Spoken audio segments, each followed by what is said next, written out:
Today's sponsor is Warlock Sanctum Games, professional GMs for hire. Please check them out in the description below. This is the Awkward GM Corbin. Today is a general overview of every Chronicles of Darkness game line, including which edition they are currently on, which have demo copies, and what TV shows or movies you can watch that are similar to the games. I've sectioned this video into chapters in case you want to know more about a specific game line, and there are links below to DriveThruRPG where you can buy physical and PDF copies of the books. If you click this video, you might want to know the difference between New World of Darkness and Chronicles of Darkness. They are the same. At some point in the past, the creators of the World of Darkness series of tabletop games, including the popular Vampire the Masquerade game, decided to reboot the franchise. The problem was, even though those games are loved, they have expansive lore that makes it hard to get into, and in comes Chronicles of Darkness.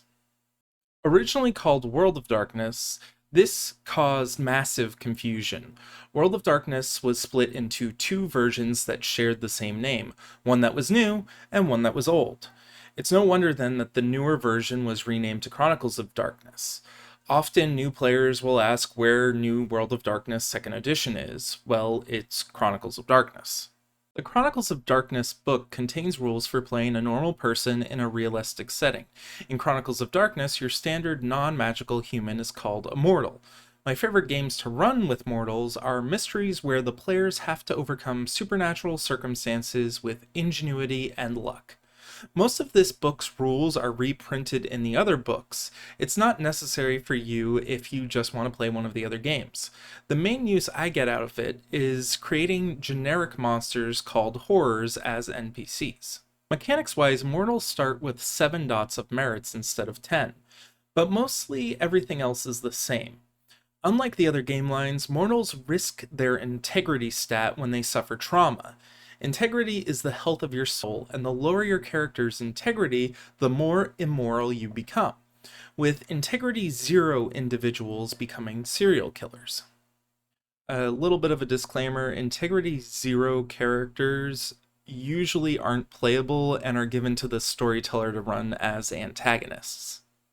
If you're looking for the least complicated game to get new players into, I highly suggest running a Mortals game with the Chronicles of Darkness base rules. There isn't a quick start module for Mortals games, but if you want to get into the theme of a Mortals adventure or chronicle, I'd highly suggest watching Stranger Things on Netflix or any other show about the supernatural or urban fantasy focused mainly on human characters. Before I forget, there are free Chronicles of Darkness rules that I'll put in the description below. They don't have everything, but they do have what you need to basically start a Mortals game if you want. Vampire the Requiem is often overshadowed by the old World of Darkness version, Vampire the Masquerade, but I really enjoy how Chronicles of Darkness standardizes the rules between all the game lines compared to Masquerade and Old World of Darkness. Vampire the Requiem is in its 2nd edition. Players take on the role of blood-addicted vampires who try to hold on to their humanity while they are fighting with their inner beast. The main appeal of Vampire is the political intrigue that comes from navigating the society vampires have created for themselves. Usually there is a head vampire who is trying to hold on to power as others try to accumulate enough power to start a coup. Mechanics-wise, vampires are weak to fire and sunlight, but staking them in the heart only paralyzes them instead of killing them.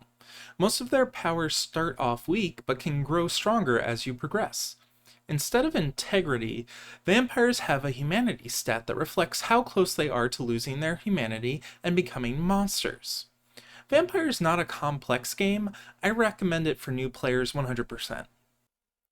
Vampire the Requiem has a one-shot called Reap the Whirlwind Revised. Make sure you get Revised because that is the 2nd edition version. Also, if you want to check out some vampire media, I highly suggest What We Do in the Shadows because its themes are very similar to that of Vampire the Requiem. Otherwise, you could watch any of the other million vampire shows that are out there. Werewolf the Forsaken is one of my favorites, yet it's still not as loved as its counterpart, Werewolf the Apocalypse. Werewolf the Forsaken is on its 2nd edition. Players take on the role of hunting-focused werewolves forming a pack and protecting their territory. Werewolves in this universe aren't created from werewolf bites. Instead, they are half human, half spirit hybrids that can cross between the real world and the spirit world. Often these people don't know they are werewolves until their first change, as being a werewolf often skips multiple generations. Werewolves get access to different forms that each have different abilities. These forms are a spectrum of human to wolf forms, with the half-wolf, half-human form being the most powerful. They are still weak to silver weapons, however, if they are hurt by them, there is a chance that they go into an uncontrollable rage. Instead of integrity, werewolves use harmony, which determines how balanced they are between their human and spiritual halves. Unlike the other game lines, they want to keep this stat in the middle for more control over their powers and rages. Additionally, if being combat beasts wasn't enough, they get access to magic abilities based on their renown, which is based on the stories they've told of their adventures. Note that this is an oversimplification, and if you want to find out more, you can check out my Werewolf the Forsaken video that I did.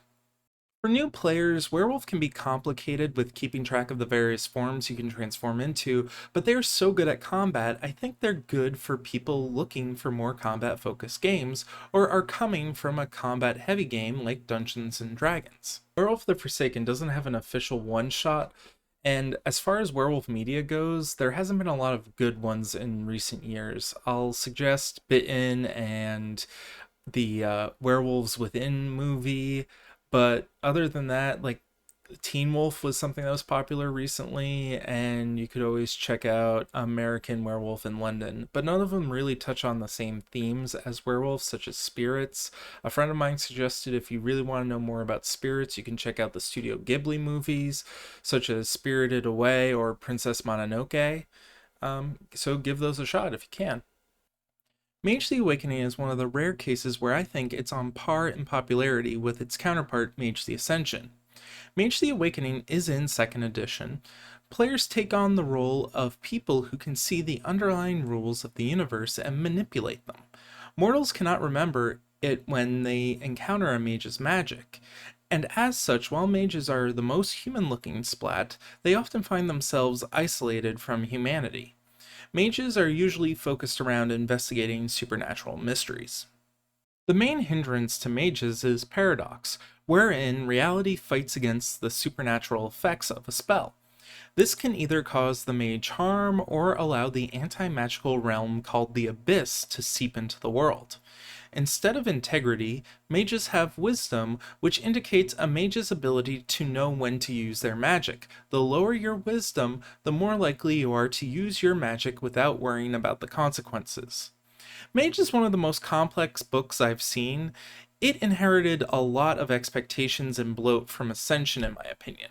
Also, mages are the most powerful character option in the game. They are more like demigods than wizards and witches. I don't really recommend it for new players. I will say, however, that if Mage is the first game that you play, it definitely lowers the bar of entry for playing the other game lines. Mage the Awakening didn't have a one-shot for its 2nd edition printing, but if you want to check out more mage-like media, I highly suggest the Magicians TV show. That one really hit the themes of mage for me. And if you want, you can also check out the Sorcerer's Apprentice movie that was the live-action movie with Nicolas Cage. That touched on similar themes in my opinion. Promethean the Created has no equivalent in the old world of Darkness. Promethean is in its 2nd edition, and players take on the role of reanimated corpses or constructs that are pilgrimaging towards becoming human. Due to their artificial soul, they cause other people to go insane in different ways depending on the type of Promethean they are, and can often find themselves losing control of their emotions in high-stress situations. Gameplay-wise, Prometheans take on different alchemic abilities depending on which roles they are emulating in order to understand humanity. When they use these powers, their true form is revealed, and if they use these powers too much, the environment can become hostile and corrupt humanity. Instead of integrity, they have a pilgrimage stat that shows how close they are to finishing their pilgrimage. When it gets high, they can eventually try to transform themselves into a mortal. Promethean is pretty complex and comes with the added complication that people can get highly emotional in their presence, to the point of forming pitchfork-wielding mobs or mobs of fans who will stampede on them. Not really my recommendation for new players. Promethean doesn't have an official one-shot, but if you want to know more about how Promethean's themes work, I highly suggest checking out Westworld, or really any show or movie that touches on the Pinocchio or Frankenstein themes. I did have Kyle XY here as a recommendation earlier, but I removed it because I'm still not sure if it's a Promethean story or a Deviant story, which I will go over later.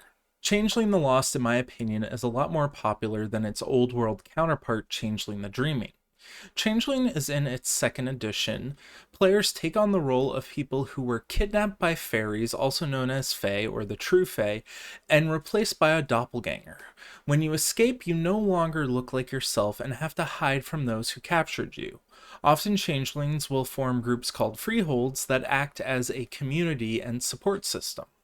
Gameplay-wise, changeling magic doesn't work on iron, and the rare cold iron severely hurts them. Unlike the other supernatural powers in the game, changelings' contracts have loopholes that allow them to be used without spending resources. Instead of integrity, changelings have clarity, which measures how much they trust their perception of reality. The more damage they take to their clarity, the more likely they are to become mentally unstable. Changeling is as simple as Vampire as far as the rules go, so I highly recommend this for new players. Changeling has the Hearts on Trial one-shot if you want to give it a quick look. Also, if you want to check out Changeling-like media, I highly suggest checking out Lost Girl, the TV show, or you can check out Pan's Labyrinth, the movie, both of which cover Changeling themes. From what I'm told, Hunter the Vigil is a more down-to-earth version of Hunter the Reckoning. I don't know which one is more popular, although the Hollow Live English group is currently running Vigil, so make of that what you will. At the time of this recording, Hunter the Vigil is still not out in 2nd edition, however, an advanced copy has been given to Kickstarter backers.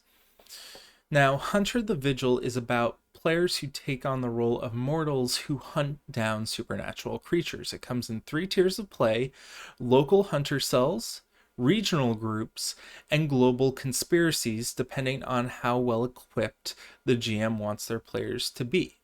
Mechanics-wise, Hunter is essentially playing a mortal character, but with more ways to deal with supernatural creatures. They get access to tactics that allow them to be more potent as a group than as an individual. They also get a free professional training merit, and at higher tiers of play, they get status in their chosen group, and possibly special abilities called endowments, which range from holy rituals to high-tech gadgets. I highly recommend it for new players, as it's not much more complicated than the core rules when you play Immortal. For 2nd edition, I don't believe there's going to be a one-shot adventure for Hunter the Vigil. However, if you want to check out more media about hunters, I highly suggest watching the first few seasons of Supernatural. Once it gets further on, it gets off the rails, but there are a plethora of urban fantasy hunter stories that you can check out, and I'm not going to list them all here. Geist breaks the naming convention of the game lines, as you don't play as the Geists, but instead the Sin Eaters.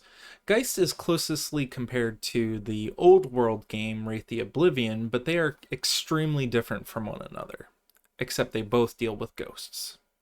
Geist the Sin Eaters is in its 2nd edition. Players take on the role of the recently departed, who upon dying made a deal with a ghost to replace their lost soul.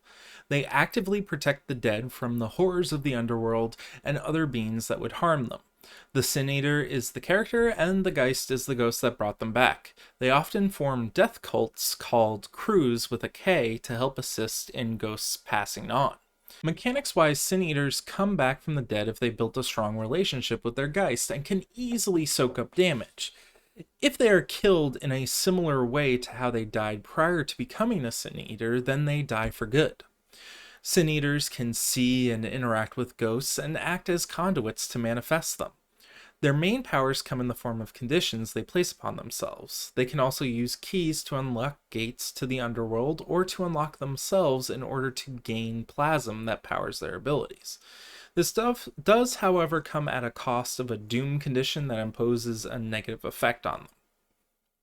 Geist does its special powers very differently than the other game lines. It's just a little too complicated for me to recommend to new players, but if the players like ghosts, then I highly recommend it for them. If you want to introduce your players to Geist, I highly recommend checking out the One Foot in the Grave module for Geist. Also, if you want to check out some media that is very similar to Geist, I highly recommend checking out Haunting of Hill House or American Horror Story, or basically any show that is about ghosts. Mummy the Curse and its old world counterpart Mummy the Resurrection are the two least talked about game lines in my opinion, though I am biased in that I've actually played Mummy the Curse. Mummy the Curse is in its second edition. Players take on the role of a demigod suffering amnesia, trying to carry out their deity's will while also trying to reclaim their memories. They do not experience time normally. For instance, they might wake up in ancient China, but have memories from modern-day Spain. Mummies typically have access to a tomb where they house relics of their fallen kingdom, and cultists which assist them in their missions. Mechanics-wise, mummies start off with a power stat of 10, while the other game lines start at 1. However, as time goes on, their power diminishes. They have two main types of powers. They have affinities that are always active on mummies and often affect their cultists too, and then utterances, which come in 3 tiers of power. Instead of integrity, they have memory, which represents how much they remember from their previous awakenings and from their time before becoming a mummy. Mummy works differently than the other game lines in that you start off very powerful and then grow weaker as the game progresses, so starting a new player off with this could overwhelm them. I don't recommend it really for new players. Mummy doesn't have a one-shot module for 2nd edition, however, if you want to get into the theme of Mummy, I highly suggest watching Doctor Who. The Doctor really is kind of like a mummy traveling into different time periods without knowing what's going on initially. And if you want to really check it out, I can suggest the Brendan Fraser Mummy movies, which are just fun to watch in and of themselves. Demon the Descent is very different from the old World of Darkness game Demon the Fall, which followed Judeo-Christian demons. Instead, Demon the Descent follows biomechanical demons in the same vein as the video game Doom. Demon the Descent has only ever come out in 2nd edition, so don't worry about accidentally buying an older copy of the game. Players take on the role of fallen angels trying to evade capture from a faceless deity they once served.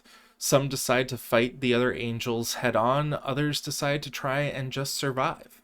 Mechanics-wise, demons don't have a vulnerability as the other splats do, but instead have a human form and a customizable demonic form.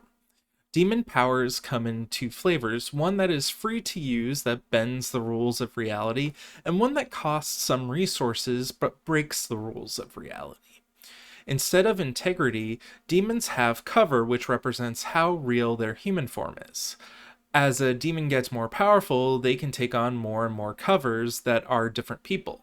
At 0 cover, their human form breaks and they are forced into their demonic form unless they have more covers to go into. Building your demonic form in Demon the Descent can be really complicated, so I don't usually recommend it for new players. However, that being said, I did run it for new players and they managed to pick up on it pretty easily, and playing the game was pretty streamlined in my opinion. Demon the Descent does have a free one-shot module that you can use to introduce players to the game. There will be a link in the description below to that. Also, I did run that one shot for my friends on stream, and a video will be up above in the doobly-doo.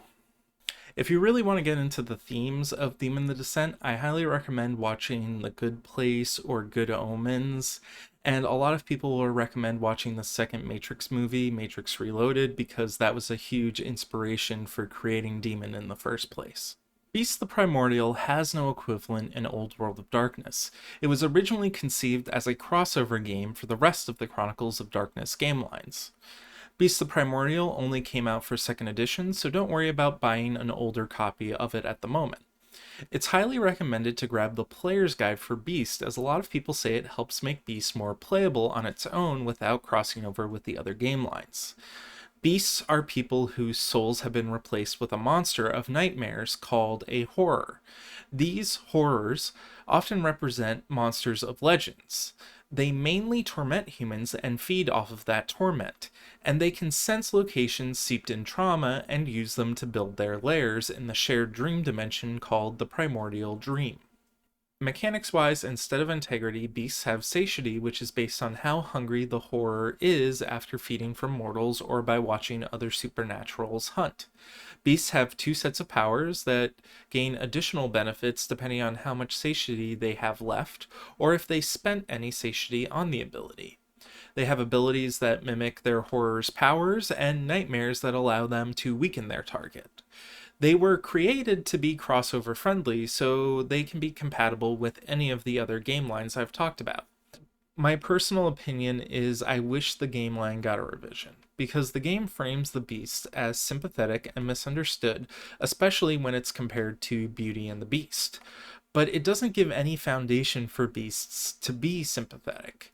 Mechanics wise, beasts are easy to understand, but narrative wise, I don't think I could recommend them for new players.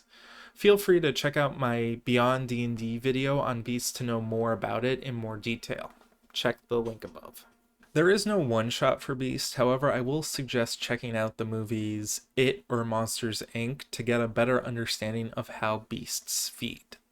Deviant the Renegade has no equivalent in Old World of Darkness and only came out for 2nd edition, so don't worry about buying an old copy. Deviants are typically people who are transformed in a way that damages their soul but grants them supernatural powers.